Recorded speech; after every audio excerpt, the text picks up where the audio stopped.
Okay, I think we've made some real progress today. I think that Miss Hathaway talking about the benefits of winning her Oscar shows us all how we can move on from not starring in our own Catwoman movie. Oh, please. Miss Pfeiffer disagrees? Yes, Miss Pfeiffer disagrees. They talked about making a Catwoman movie for years, and I was supposed to play the part. But they waited too long, and the fan base died down, resulting in that abomination with Halle Berry. Shh! You know we never mentioned she who must not be mentioned. But aren't you technically mentioning her? It doesn't matter. Pfeiffer's role should have been my role to begin with. Yes, Sean Young. We all remember how you ambushed Tim Burton dressed as Catwoman in order to force him to put you in the role. And that's not comedic writing. She really did that, folks. Still doesn't matter. Barry stole the role from all of us, and she ruined it. Yes, it was the first time a Catwoman had been given the leading role, and she botched it up forever. Yes, and she has never paid for her actions. Now, ladies, let's stay focused, okay? Eartha Kitt, I believe last week we were discussing how you felt like a Catman trapped in a Catwoman's body. No, I agree with them. We should keep our focus on the pussy bitch who stole our chances to shine. If it wasn't for her, one of us could be the definitive Catwoman. Aren't you dead? Kit Kat is right. It's time for retaliation. We can't just sit here all day and listen to this half-wit psychic analysis. Psycho. What did you call me? The counselor is name-calling. This group is falling apart. We need to take action. We will get our leading role. Rolling R's, unite! Now, ladies, this is getting out of hand. Now, the Catwoman movie is so despised that no one would ever write that character in a leading role. Okay? I doubt you could even get the lead in the Catwoman review. The what? The Catwoman review. The one coming out this week. By who?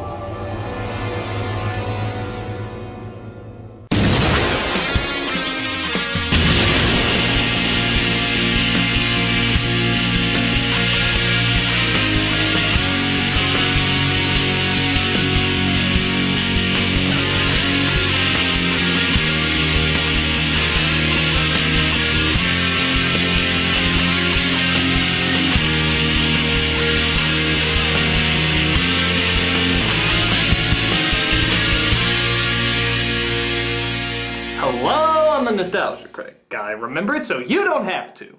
When the movie Batman Returns came out, people mostly had one reaction. The hell was that? But they also had another reaction. Catwoman was pretty cool. And thus a movie based on the anti-hero was in development forever. Tim Burton went back and forth on the project, Michelle Pfeiffer went back and forth on the project, scripts were rewritten and retooled, until it finally reached the perfection that only years and years of development can give us. Like, just look at the costume of our main character. Oh god, let's just get this over with.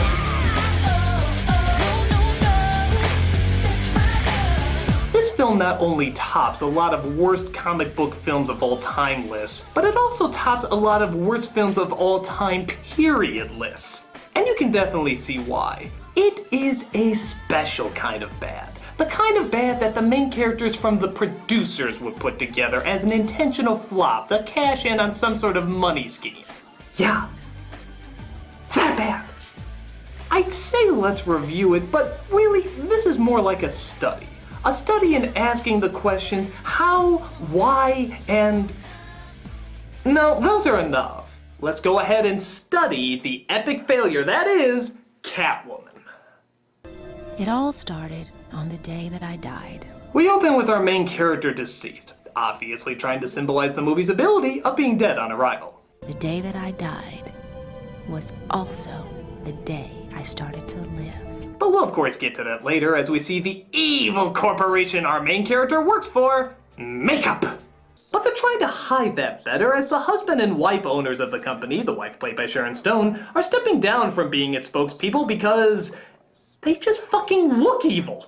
It has been a magnificent 15 years, but we have decided to choose a new face to represent Violene. Exactly. Okay, quick word of advice to anyone joining a large corporation. If your bosses laugh like this, evil! Or how about if your performance creates the unforgivable sin of making Rupert Everett look subtle? This is not even close to what I wanted. I know I can fix it. I do not reward incompetence. I have no idea why I expected your art to show better taste than your wardrobe. You totally put me off my dick in caviar party. I bet you didn't even know we threw those, did you? But she's just too timid to fight back for herself, as our main character named Patience.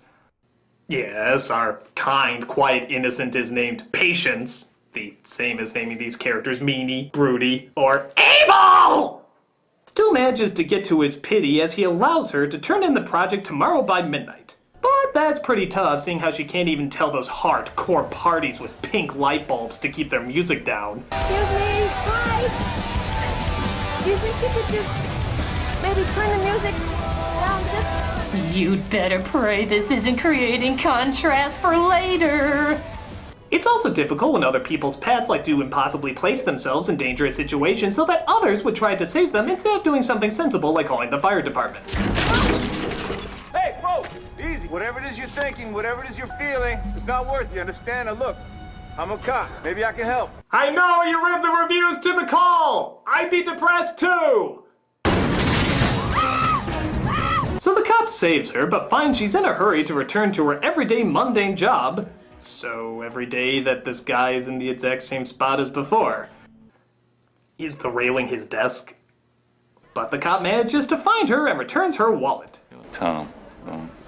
God, that is such a good name. Tom Lone. Rhymes with cone, phone, bone. Not that rhyming's all that important. Just be in my cubicle. Hello. Just let me know, Hallie, if you want me to be more awkward or not as attractive as you. Is this yours? It's nice. Thanks. Yeah, it kind of reminds me of early Chagall. Elegant, but whimsical. You know, not enough cops use the words elegant and whimsical. I like to see it brought up in more police meetings. All right, men. We're gonna take down this drug lord the old-fashioned way. What's the old-fashioned way? Elegant and whimsical.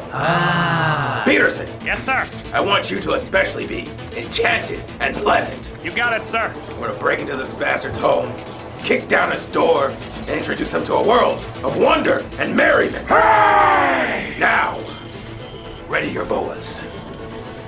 Tradition of the old Dutch masters. I'm impressed. Don't be. I noticed all the art in your apartment, so I Googled it at the office. Aw, well that's alarmingly creepy. I wanted to apologize to you about this morning, thinking that you were a jumper.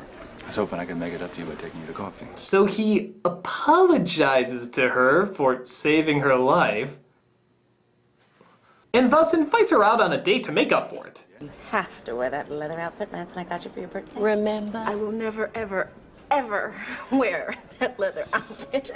Oh, I hope this is creating more contrast! Because if it isn't, that line would be awkward and totally pointless, but if it is, oh boy! One obnoxious 90s edit later, we see that our messenger to drop off her design has canceled. So she has to drop it off at Obvious Evil headquarters herself. I don't care that the FDA never saw the headaches and the nausea and the fainting spells. Those... Okay, is it me or is the editing in this movie out of control? When it has nothing to cut to, it will literally cut to itself! I don't care how short your audience's attention span is. Only cut when you have something to cut to! It's like a boxer who has nobody to fight, so he just hits himself. But she stumbles across the plan of Corella Jane Lynch, whose new makeup line will start damaging the skin if it's not continually applied. She tries to escape through the sewers, but luckily the henchman who doesn't work there knows the exact button to push in order to flush her out.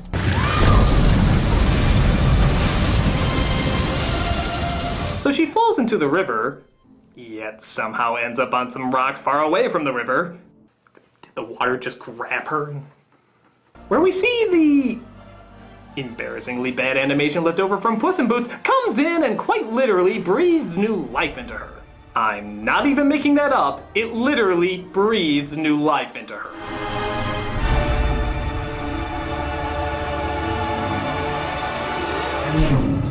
I suddenly have a need to incorporate horrible cat jokes into my life. Oh, and I'm not kidding. Everything she does the following day is related to some kind of bad cat humor. She sleeps on a shelf, lands on all fours, hisses at dogs, eats several cans of tuna, and I shit you not, this is a real scene of what happens when someone gives her catnip.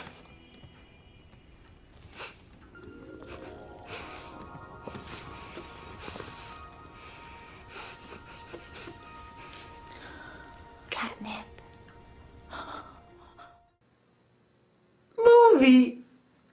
Come on! This is a third grader's idea of what Catwoman should be, not paid writers and directors. No, I take it back. Third graders read comics, so even they would have a better understanding what makes a better Catwoman than you. Julie Newmar would be telling you to calm down. Crazy cat ladies would be calling you crazy cat lady. Is this really like your best foot forward? Years and years of rewrites and fine-tuning, and this is honestly what you've come up with? We haven't even got to the dumbass costume yet, and already I'm embarrassed for you. I'm embarrassed to look at you. It's like that kid that joins the football team, even though he's like that big, but you show your support anyway, but that turns out you shouldn't have because he's in the hospital with 5 fractured ribs, and he's like, why'd you support me? Why'd you show your support? And it's like, I don't know, I saw a movie where a woman sniffed catnip and it fucked me up. I mean, really, who would take being a Catwoman this ridiculously serious? Catwomen unite!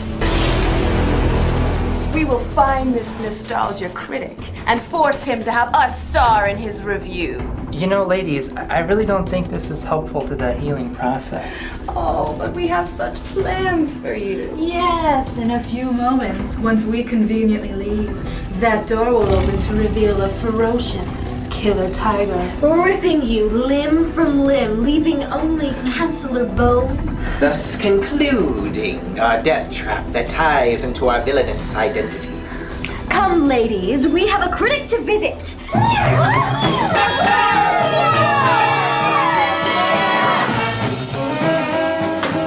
How will the counselor get out of this one? Will he be the main course for our ferocious feline? Will he be ripped to shreds and left for tiger chow? Will his body be gnawed at until the gnawer can gnaw no more? Will he be next week's kitty litter? Will Tiger Digestion be his new iPod playlist? Will he have to spend the rest of his life as a kitty kebab? Can the counselor stand being part of a great balanced breakfast? Is there any escape from his delicious decadent doom? Tune in tomorrow. Same bat time, same bat site.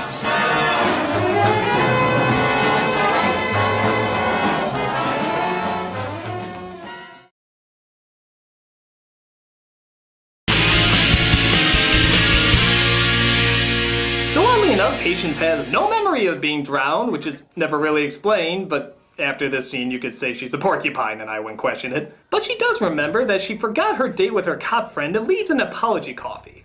Her life also seems to have a little bit more bite to it.